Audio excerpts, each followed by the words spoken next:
If your New Year's resolution include leadership, get better at it. Publishers in 2020 have some refreshingly non-theoretical offerings.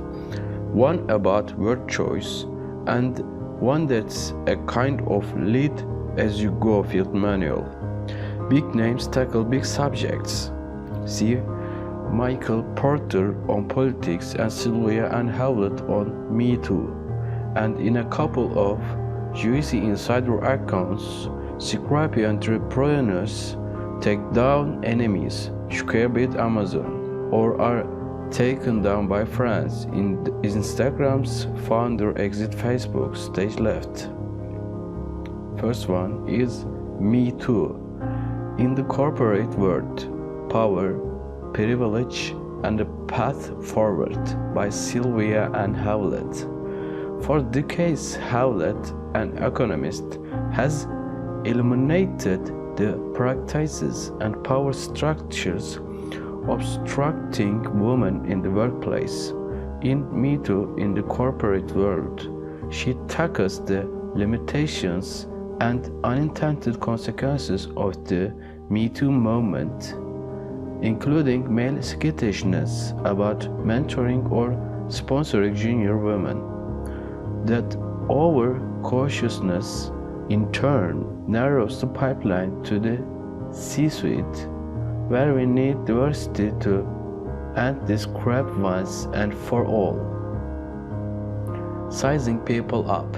A veteran FBI agent's user manual for behavior prediction by Robin Drake and Cameron Stott.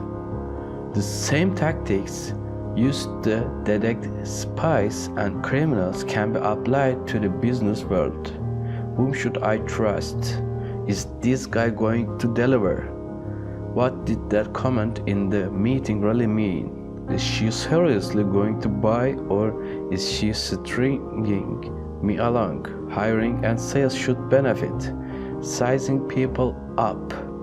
Co-author Drake is a former head of the FBI's Counterintelligence Behavior Analysis Program. The future is faster than you think. How converging technologies are transforming business, industries, and our lives, by Peter Diamandis and Stephen Kotler. A gazillion books ponder the social and economic effects of disruptors like AI, virtual reality, 3D printing, blockchain, robotics, and digital biology. What is intriguing about the future is faster than you think is the speculation from Diamandis, executive chairman of Singularity University, and Kotler, a science journalist, about what happens when all that stuff starts coming together. The implication for extending lifetimes is especially intriguing. Leadership strategy and tactics. Field manual. A field manual is perfect for new leaders who have less time than anyone to wade through great big books on leadership. The military uses field manuals to provide simple, step-by-step instructions for coping with myriad unfamiliar situations. Willing, a one-time Navy SEAL commander, takes the approach in leadership strategy and tactics with subjects like dealing with imposter syndrome, doling out punishment, and giving feedback.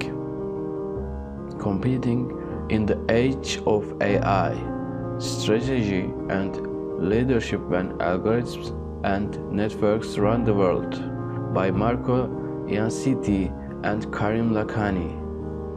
Just as the internet required a fundamental reinvention of business models, artificial intelligence challenges leaders to rethink everything about their organizations. AI processes are more scalable than human-powered ones. The technology creates more scope because it easily connects to other digital businesses, and it greatly amplifies learning and improvement. In competing in the age of AI, two Harvard Business School professors explain how to take advantage. Leadership is language. The Hidden Power of What You Say and What You Don't by David Marquette.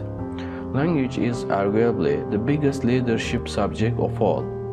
Readers can apply lessons from Marquette, a nuclear submarine commander turned consultant, simply, immediately, and every day. His leadership is language demonstrates understanding distinction between good and bad word choice, and phrasing can improve the relationship between you and your team. For example, I try delivering information. I will start again at 11 a.m.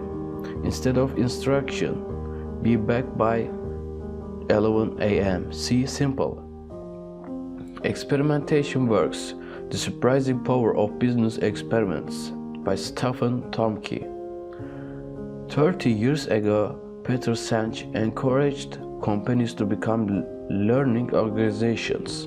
Now in Experimentation Works, a Harvard Business School professor gets more concrete, lauding the power of experimentation organization in which everyone, not just R&D, constantly tests everything from new processes to new business models with scientific rigor.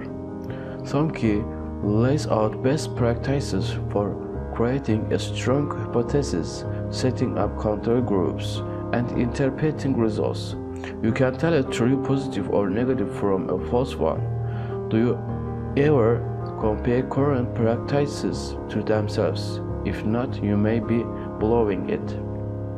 Competition Overdose. How free market mythology transformed us from citizen kings to market servants by Maurice Stocky and Ariel Azrachi. Conventional wisdom says competition is good, fair enough, but more isn't always better. In fact, the proliferation of rivals sometimes hurt consumers, who pay less but also get less. Unhealthy food, toxic drinking water, hidden fees, failing schools, and an internet stalked by advertisers. The authors, both professors of business law, explain in Competition Overdose how lobbyists, lawmakers, and business leaders conspire to push noxious competition and advocate for something nobler. The Innovation Stack, Building an Unbeatable Business One Crazy Idea at a Time by Jim McKelvey. As co-founder of the small merchant payment company Square, McKelvey spent the early days of his venture not getting killed by Amazon. Square was so good at not getting killed that it actually took out Amazon's rival service less than a year after its introduction. The company pulled that off. Using a strategy McKelvey calls the Innovation Stack. Other successful startups have used it too, and the author explains how it works. The Myth of Chinese Capitalism, The Worker, The Factory, and the Future of the World by Dexter Roberts. China's manufacturing prowess is either threat or opportunity, depending where you live on the supply chain. But will it ultimately hoist that country toward domination? Maybe not, suggests business journalist Roberts. The Myth of Chinese Capitalism is a tale of two cities, impoverished Beijing, from which hordes of migrants depart, and industrial Guangdong, where hordes of migrants arrive. The struggles of families there predict rising social tension that endanger the giant's future. No Filter, The Inside Story of Instagram by Sarah Fryer. Journalist Fryer landed interviews with Instagram's founders, executives, and competitors to chronicle the company's meteoric growth as it hooked the world on visual storytelling, followed by its sale to and rocky relationship with Facebook. No Filter's publisher promised previously unreported dramatic details of Kevin Systrom's and Mike Krieger's departures from the company they spawned. Also, marquee users like Anna Wintour and Kris Jenner discuss how they craft their personal brands. Programming the American Dream, From Rural America to Silicon Valley, Making AI Serve Us All by Kevin Scott with Greg Shaw. Books on AI are proliferating so fast you would think computers were churning them out. But Programming the American Dream author Scott should have an interesting perspective. First, because he is CTO of Microsoft. Second, because he grew up in rural Virginia and understands how white-collar disruptions affect backroads populations. Scott advocates international policy collaboration similar to that focused on climate change, space exploration, and public health. Always Day One: How the Tech Titans Plan to Stay on Top Forever by Alex Kantrowitz. The title, of course, refers to Jeff Bezos' dictum that Amazon employees approach each day like the first day of a startup. Kantrowitz, a BuzzFeed journalist, sat down with Bezos, Facebook's Mark Zuckerberg, Google's Sundar Pichai, and other leaders of the galaxy that, for good and ill, dominate our lives and economy. In Always Day One, he explains how such companies maintain a constant state of urgency and reinvention to avoid status and irrelevancy. And he suggests how startups might try to change that. The politics industry: How political innovation can break partisan gridlock and save our democracy by Catherine Gale and Michael Porter.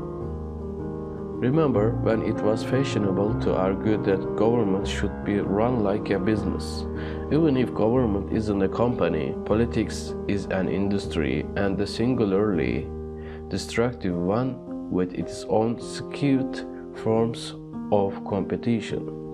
In the politics industry, HBS Professor Porter, creator of the seminal Five Forces strategy, joins activist Gale to explain what happens when competing parties control the rules of competition and how citizens can help fix the system. $1 Billion Burger: Inside Big Tech's Race for the Future of Food by Chase Purdy.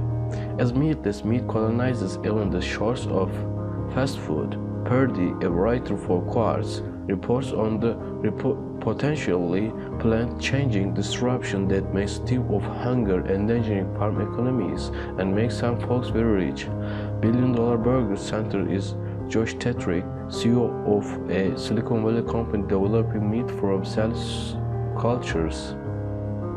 Tetrick, who is backed by hungry competitors, is a fascinating guy who previously took on big condiments with vegan mayonnaise. Demonocracy: Creating Organizations as Amazing as the People Inside Them by Gary Hamel and Michelle Zanini. Hooray, the business authors now talk less about managing workforces and more about managing individuals. In Demonocracy, London Business School Professor Hamel and McKinsey alum Zanini lay out the costs of dehumanizing workers in the interest of control and explain how to achieve the benefits of coordination and consistency while letting employees by themselves. Thanks for watching.